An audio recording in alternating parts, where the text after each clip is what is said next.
Hello and welcome back to Tricolor Gaming with me, Fletcher. And welcome to a new park tour video. And I thought today I would do a park tour around my newly completed mod testing and species testing park. So this I started building a few weeks ago and I've recently finished it and thought it was a good park to show you guys around. I think this park is a really good park for showing you what you can achieve when you're building a facility, but if you build a facility taking in line the same sorts of building strategies and techniques that you might do for a more tourist focused park. So what we're going to do is we're going to go around the whole park in quite some detail, and I'm going to highlight some of the design elements and that sort of thing, and things that I think that you can transfer to your own park builds. So I think the first place to start is to do this kind of overview of the entire park, and what you can see here is I've picked this particular map, the Northwest USA map, for a few different reasons. Firstly, the map is already divided into three sections. There's a lower section, a middle ground section, and a upper section, and that makes it useful for splitting into three particular themes or three particular zones, and you can see I have already done that here on this particular map. What we have is the lower area that is devoted to land-based, terrain-based animals. We have the middle ground area, which is devoted to lagoon-based animals, and then we have the upper area that is devoted to aviary species. And this is something you can do for your own parks. Divide up the map for particular themes or particular animals or particular design traits that you want to stimulate in your parks, whether they're facilities or whether they're tourist-focused ideas. We're going to start by having a look round at the lowest end of the park to begin with, the land-based animals section of the park. And we're going to go for quite a detailed walk around. Here is the land-based section of the mod testing park, and what you can see from this overview shot is sort of the environmental design that I've gone with here. What I wanted to establish was a river section flowing around the whole area to kind of create a sort of island of land in the center. And then the facility itself is positioned in the center of the landmass to give a sort of 360-degree view of the surrounding area for easy viewing of the animals. What you can also see from this overhead shot is the usage of manually placed foliage, both green foliage from European sets, the foliage brush from the Canada or the Alpine taiga biome, but also the orange and red trees from the Pennsylvania map, which I think add a much needed splash of colour to an otherwise relatively green palette. Just because this is a facility park doesn't mean that you should ignore the sorts of things you might do to tourist focused parks. And as we get into the looking at the facility itself, you'll see there's lots of other features of that as well. So looking at the facility itself, you can see it's not a very big facility. It's quite compressed, mostly thanks to Deviant's Move It mod and Free Build mod, which allows you to squeeze stuff together quite easily. The entrance is basically in the center, a helicopter entrance, since I think that makes sense given that this particular park is basically in the middle of nowhere. You can see there are three hatchery buildings, as well as a few other staff buildings and general things like that. But there's a lot of individually placed decorative items here. But you can also see from this overhead shot that there's lots of more touristy sort of decorative elements like the planters and the seating areas. Because although this is a facility park, you still want to provide basic services for the people who are there, the workforce, the scientists who are going to be visiting. So let's zoom in and have a closer look at some aspects of this particular zone. Starting with the area around the helicopter arrival point, you can see I've used the planters, and thanks to Deviant's mod, I have used the Move It mod to raise the planters above ground level. And that's because all of the planters have these lovely concrete wall sections underneath. And if you are using Kyodenic's Move It mod, you are modding your game, I would suggest you do think about doing this. It gives you a really nice flower covered wall section that you can kind of use all over your park. So here I've used it to provide some protection from getting too close to the helicopter arrival point, just for a safety feature. There are red and green illuminated concrete pillars here just for some added light effect. And there's some nice decoration in terms of vegetation around the edge as well, just to provide some nice greenery here. Next door to the actual arrival point and slightly phased into it is the command center, which I've always liked. I think the DFW command center makes me think of something like an air traffic control building, especially with the shape of its upper section and the fact that those large panoramic windows overlook most of the area. So what I've actually done is I've phased the building slightly into the arrival point, so that in theory people leaving this set of stairs here can walk all the way around the back of the building and enter into here. And that is something that I would suggest you're doing if you are using Kyodenic's free build and move it mods, and you are phasing structures into each other to create other buildings. Think about logically how they're going to work. Don't just phase them into each other without sort of thinking about how you can make it look realistic, because I think if you focus on making it look realistic, then I think the overall quality of the build improves. Heading away from the initial entrance buildings, you have staff accommodation here, or scientist accommodation. This in the form of 2 staff room blocks, and you can see there's floodlights, and there are floodlights all over the park for lighting, which I'll show you in the dark when we get round to it. Again, you can see they're surrounded by planters and trees just for a decorative touch, because I think it's important to make the park look welcoming for the staff who are going to be living here for quite some time. You can also see that nearby we've got a watchtower and some outdoor seating. The watchtowers I'm using instead of viewing towers because I just wanted something with a bit more of a utilitarian look to them. And also a little bit further along there is a basketball court for our scientists and research staff to use for basic exercise and that sort of thing. Again, a nice touch just for people, a touch so that people feel like this is lived in. So heading to the left now of the original starting area, we can see one of my decorative sort of touches here, this storage area for cages and that sort of thing. We've got a mix of cage designs here, and something that I want to point out is the use of decorations.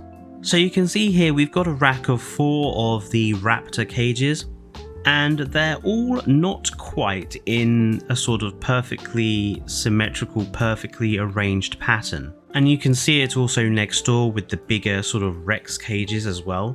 And this is something that I would suggest that you do when you are doing decorative zones like this in your particular park builds. If you put everything perfect and you put everything symmetrically perfect and you put everything that, it looks pleasing to the eye, but at the same time it also looks incredibly fake. So I always advise that if you are doing decorative elements like this, try to make them look not perfect. Try to add something that makes them look just a little bit out of sorts, because that actually looks more realistic and less fake. Something that is also really important with this park is that you'll see various touches as we go around that indicates that the park is kind of active, that stuff is going on. So here we have some containers left outside this hatchery, for example, one of which is in the process of being unloaded for obviously going into the hatchery. Next door we have one of the viewing galleries and viewing watchtowers that looks out over the sort of area where the dinosaurs are going to be. And we have some seating area divided off from the sort of main path and through the roads with guest seating again. Down in this corner of the facility we have the main airlock gate system to leave the inhabited area. Now I wanted this to look really secure and be really hyper on the safety. So we have 2 gate sections, Jurassic Park gates, as I don't really like the Jurassic World ones that much. They look very unsafe to me. So we've got 2 Jurassic Park gate sections here with plenty of fencing all around it. We have floodlights that highlight this particular zone, and we've also got security cameras, a security camera structure keeping an eye on it as well, just for added safety. You can also see here that the actual fencing around this whole sort of facility area is surrounded by bushes, and this is so that you can hide sort of the ugly concreteness of the fencing and actually just try to maintain that sort of idea that actually this park or this area is not so artificial in nature. And this is actually something that I would suggest you do if you're building your own parks, is to think about all the ways that you can hide the fencing as much as you can. Next door to the initial exit points for the facility, you have the sort of basically the Jeep storage and that sort of thing. So we've got some buildings down here are sort of garages and that sort of affair. And we've got the Biosyn Ranger Station here, because the Biosyn Jeeps I think are one of the best in the game. I feel they look nice and rugged, which I think is important for being up here. Next door to sort of their initial parking area, we have the crane storage area, protected with some gating, some container storage here, and again using Kyodenic's Move It mod in order to put those containers on top of each other. The Biosyn Jeep storage themselves, they've got covered garages thanks to mod decoration pack. And in the back, we've got sort of a refueling and more substantial garage zone, and again another security camera for safety. The Biosyn Ranger Station itself is surrounded by a low wall and some decorative foliage, just to sort of disguise the fact that it is kind of an ugly building, really. And just in front of it we have a more secure storage area, properly gated and properly walled. And this storage area is where I see the more dangerous materials going. There are flashbang launchers, the flashbang mortar launchers in there and stuff like that. And I see it as something that you would put like the more dangerous items that you don't want people to more easily get to inside of there. Now each area of the park has a statue representative of a particular animal thanks to Scary Statue mod. Here we have a Brachiosaurus that's being used as representation for this particular zone. Further along past another of the hatcheries we have another viewing tower, we've got a more substantial storage zone and garage area, another viewing wind gallery there, and we have another storage facility next to it for more cages. This one I'm especially proud of. Thanks to, again, Kyodenic's Move It mod, we've got a raptor cage being hoisted up by a crane here just to add some life to the park. And again, following the perimeter of the fence, we've got more viewing towers, more storage areas for basic containers, that sort of thing, and then we're back to the basketball court. Also in this particular facility area, there is a science center just to give sort of some extra worth to this area being for scientists and research and that sort of thing. And you can see that I've surrounded it with the low wall sections and the planter boxes and given it some vegetation in the back, again just to make it look a little bit less ugly. Now next door we have a Biosyn power plant. And it's not serving as a power plant in the park. What this is serving as is it's serving as an underground train station.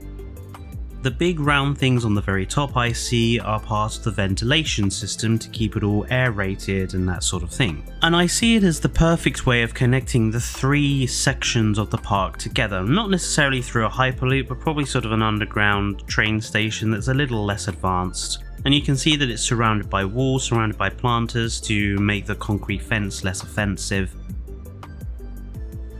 All in all, just a good way of making quite a fairly utilitarian looking building look a little pleasant to the eye. So just a few other things for this lower area that I want to touch upon. There are plenty of fish feeders around this particular river, it makes sense. Plenty of manually placed rocks and vegetation to give it a more natural feel. Here, thanks to a decoration mod, what I've got here is some splashing water effects, because what I want to infer is that snow melt is coming off this mountain, coming down this incline, coming through the trees, and is creating a sort of rapids area down at the base here, which is where all the water's coming from. And what I've done is I've tried to use the snow texture as well as the dirt and sand textures to give the river some artificial depth, which is really important. I think too many people make their rivers and just design them all as one colour, and it's really important to give your rivers some artificial depth just to make them look a bit more realistic. All the vegetation and planted areas, there's some unlevel ground here where most of the big patches of forest are. I've put the snow texture underneath them because they're not going to be catching the sun as much as the rest of the area, so any snowfall that does happen to fall in that sort of forested place, the snow is going to last a bit longer because it's shaded from those trees. So that's why they've got a bit of snow around them when there isn't anywhere else. And the ground texture is a mix of dirt and sand and standard colours, as well as a mix of the various different bush types that are available. And there's meat feeders and that sort of thing all around. And the river just sort of continues on. There's a sort of a beachy area near some fish feeders again for those piscivorous predators of ours. And all in all, it's just a really nice, I think, river and environment. And you can see, looking at the facility just from a sort of dinosaur level, the sort of how the bushes help to really hide some of that fencing, the awful concrete, and just help to make this area look a little bit more, pleasurable to look at. So let's advance to the next level, the lagoon level. Now, what I'm wanting to infer is that technically jeeps can leave each level and get to the next one. So there are gateways at each particular section, even though in theory the jeeps cannot pass through this really thick forest that I've got going up and down here. So looking at the lagoon section from above to start with, it's a very odd shape. And that's because you've got a sort of a love heart sort of shape, a sort of a rough triangle. You've got a sort of an overlook, an upper overlook that looks over the lower end of the park in the bottom of the screen. And then it sort of goes out quite far to the left and the right, creating a very rough triangular shape. This has made it quite difficult to squeeze the lagoons in. I wanted the lagoons to be quite large, but I wanted more than one of them. As you remember, my UK map, there was only one lagoon. So I wanted more than one lagoon on this particular map, and it took a while to squeeze the lagoons here and there, but I did manage it in the end.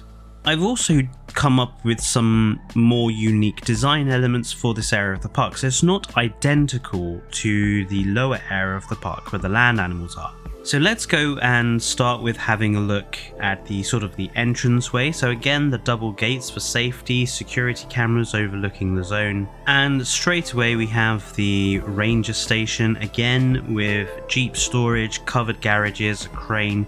Again, the crane slightly off center, so it doesn't look like it's been sort of fake placed. It looks like it's been parked. More storage areas with more of the viewing towers. But you'll see as we move along, there are other elements here. So there's a covered exit to this particular building, and I'm using these maintenance sheds to pretend to be filtration systems for the lagoons. This is covered by a couple of lagoon decorations, the tree structures, just to make it, again, get rid of that horrible sort of ultra concrete.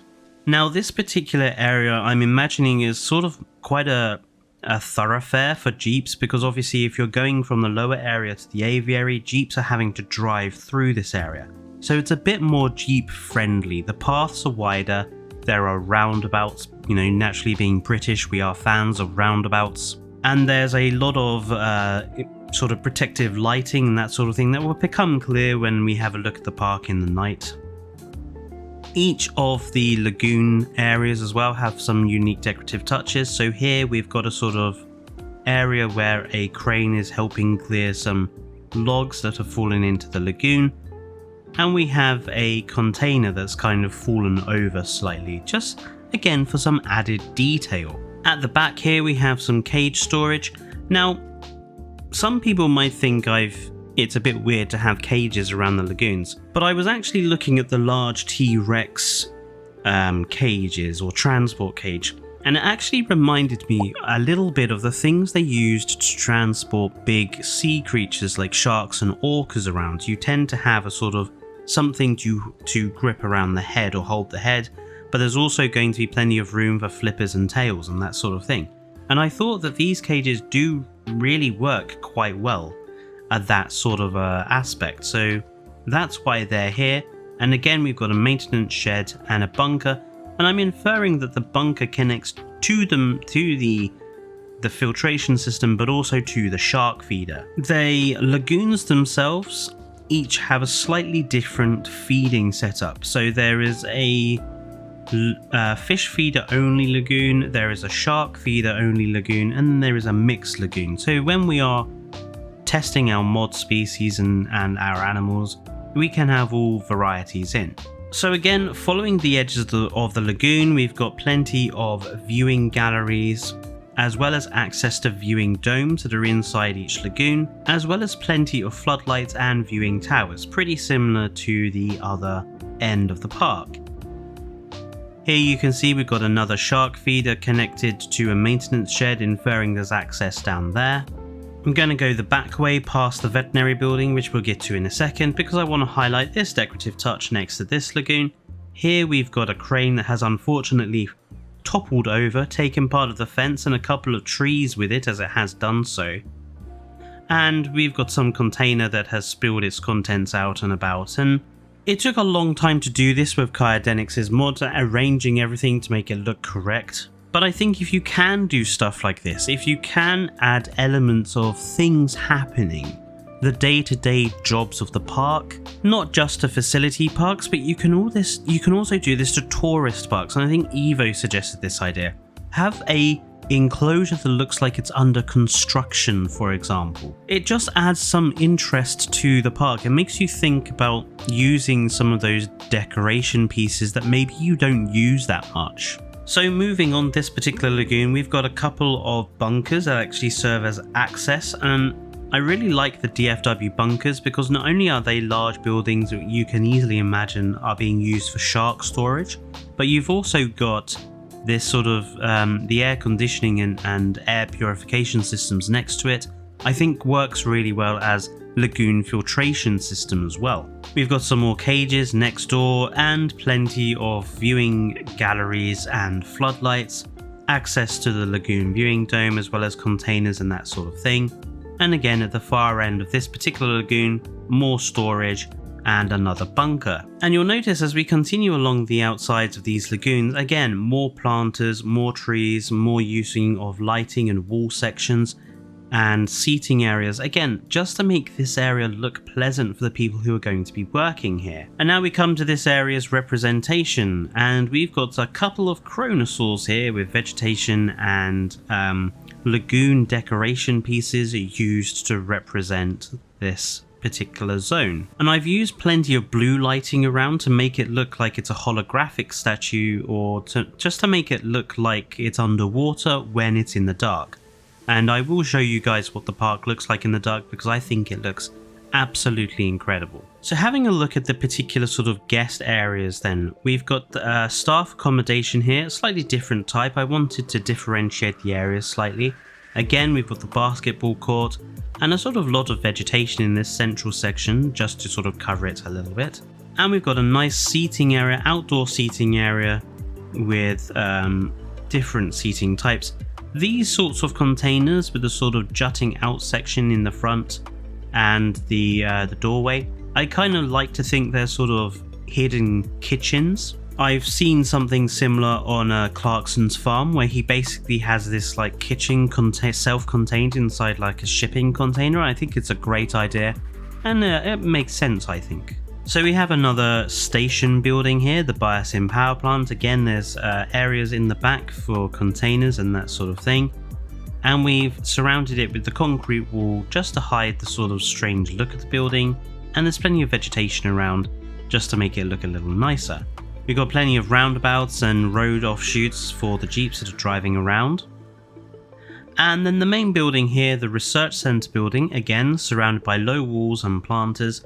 I really like this particular Jurassic World Science Centre, mostly for this really beautiful covered windowed back section. And what I like to imagine here is that this is actually above a sort of a large stairway or escalator section that leads downwards beneath this area, and that there's a huge set of laboratories and space, access to the lagoons here, access to the lower levels of the viewing galleries, so that people can view the lagoons and work not just on sort of ground level.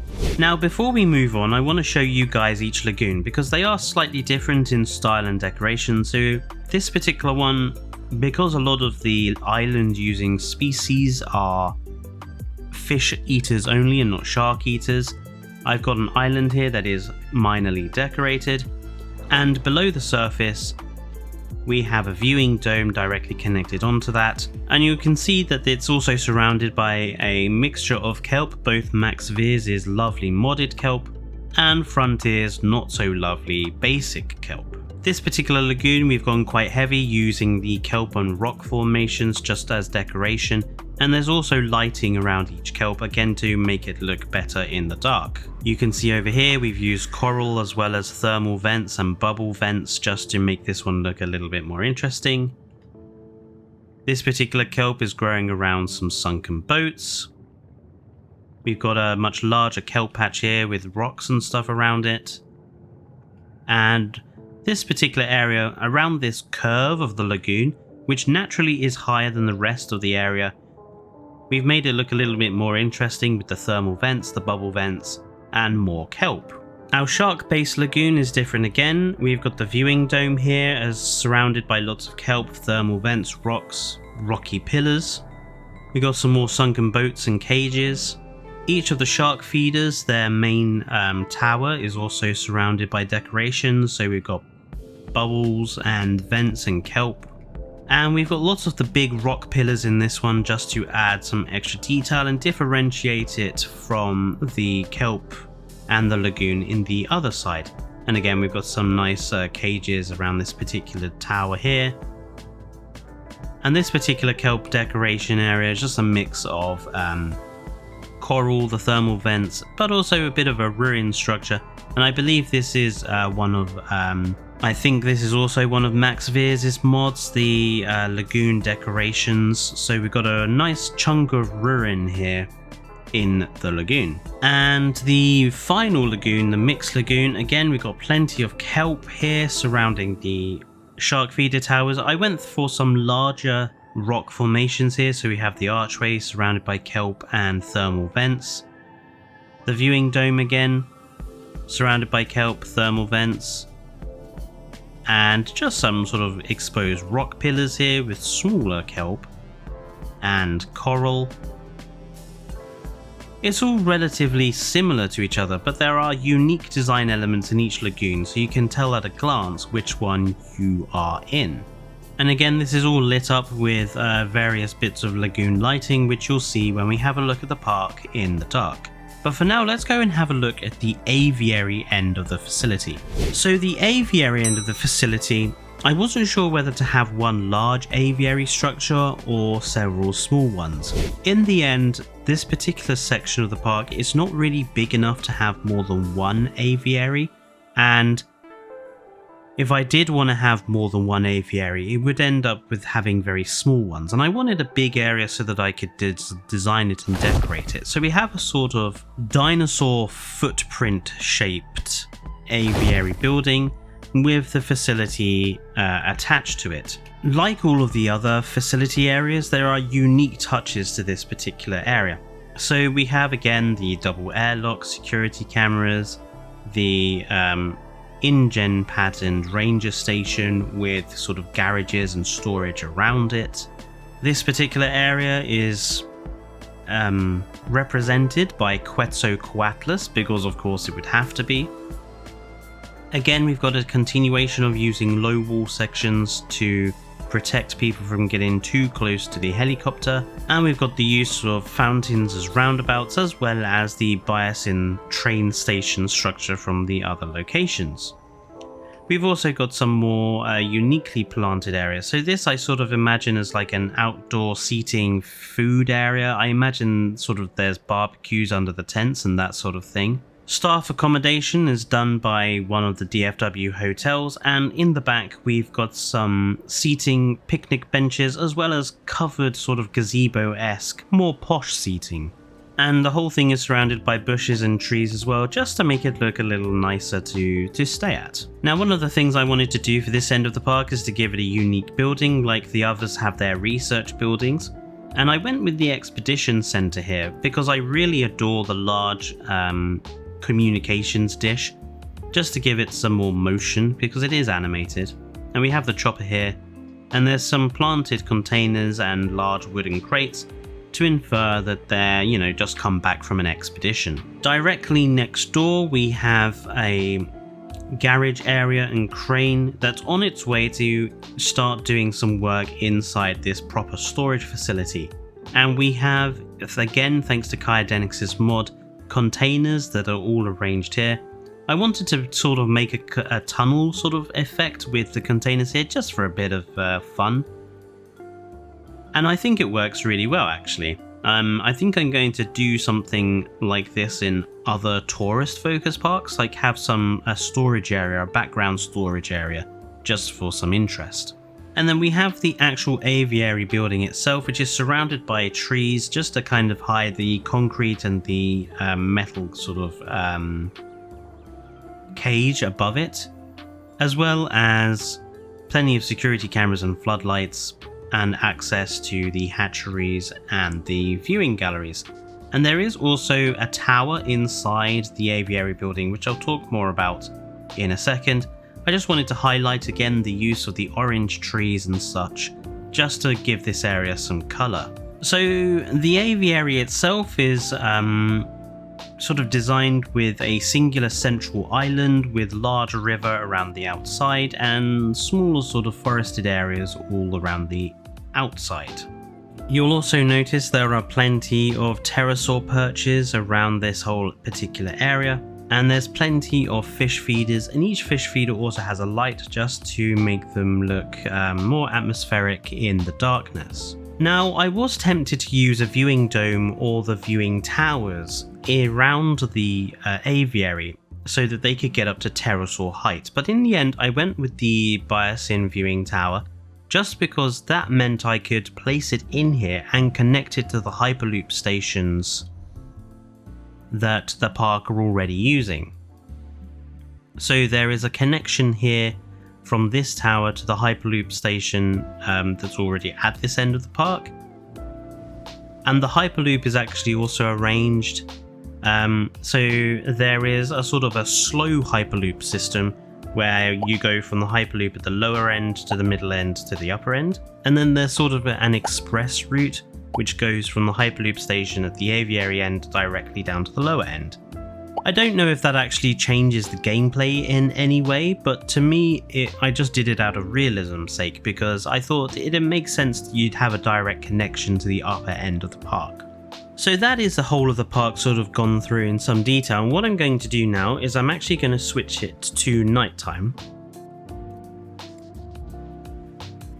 And you can just see how much darker this actually is. So this is with Kaidenix's mod, and this makes the nights many magnitudes darker than what they actually were in the base game. And you can see just how much the lighting has more of an effect when you turn the lights down a lot lower. Let's go have a look at the lower end of the facility to start with, and you can see just how important the floodlights are for illuminating the sort of the spaces where the people are going to be, and how little of the area where the dinosaurs are you can see in this sort of really ultra darkness nighttime setting that Kaidenix's mod allows.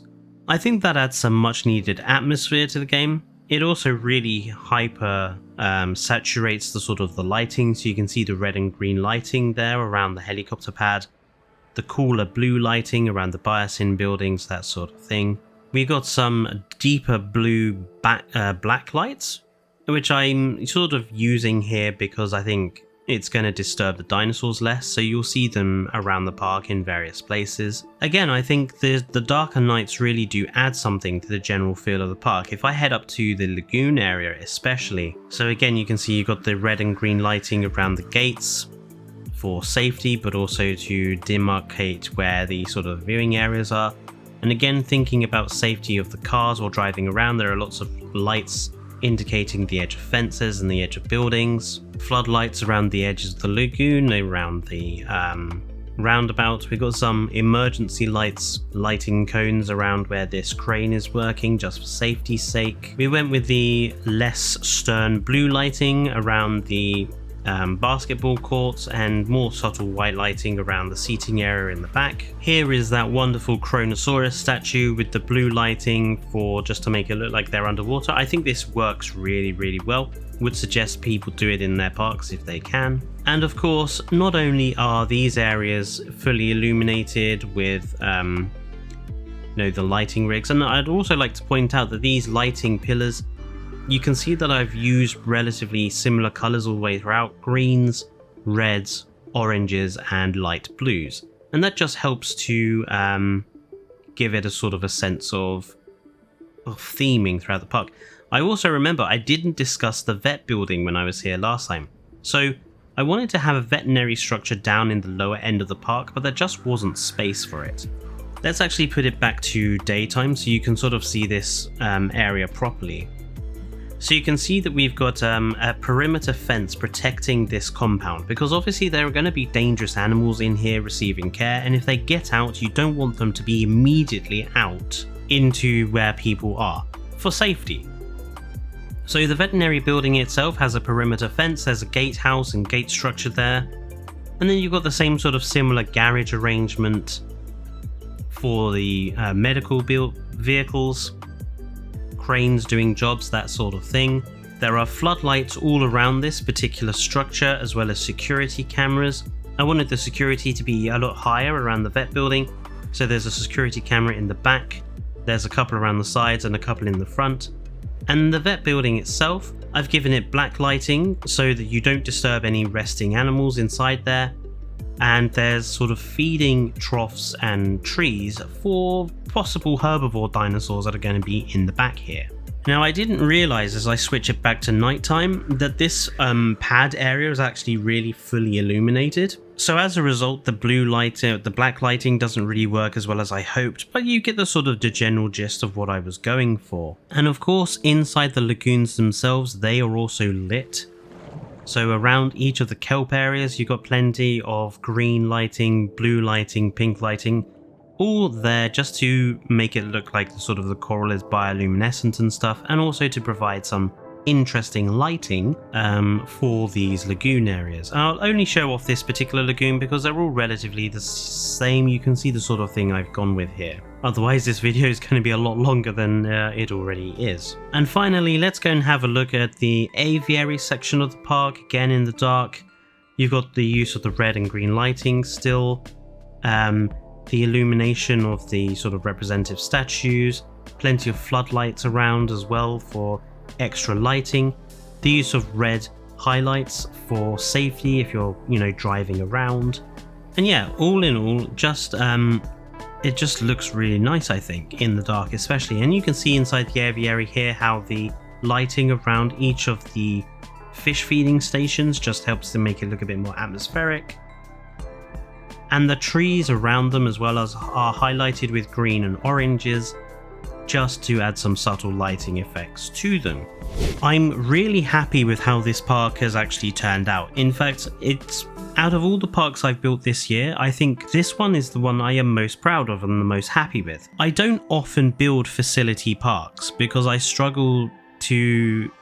I just don't really like facility parks. I'm much more of a tourist park builder. But I think this experiment to remake a mod testing map and a species testing map has demonstrated that you actually use the same sort of styles, the same sort of building methods in both facility parks as tourist parks. And actually you can make a really nice looking decorative facility park if you use similar building techniques. So yeah, I'm really happy with how this has turned out. And what I think I'm going to do is I'm probably going to do a version of this park with animals in it to give it some life, so it's a bit active. I might do a music video looking around it with those animals in the park, or I might put the animals in the park on a stream. I haven't decided yet. But yeah, I think this has turned out really, really well. Let me know down in the comments what you think of my mod and species testing map and this facility build of mine, and let me know if I've given you any ideas to how you can improve your own park building or your facility building. Don't forget to give us a like and subscribe if you're new to the channel for more content, not just on Jurassic World Evolution 2 and Possible 3, but also on other games we play on the channel. And yeah, I hope to see you guys in the next video. Until then, stay safe and goodbye.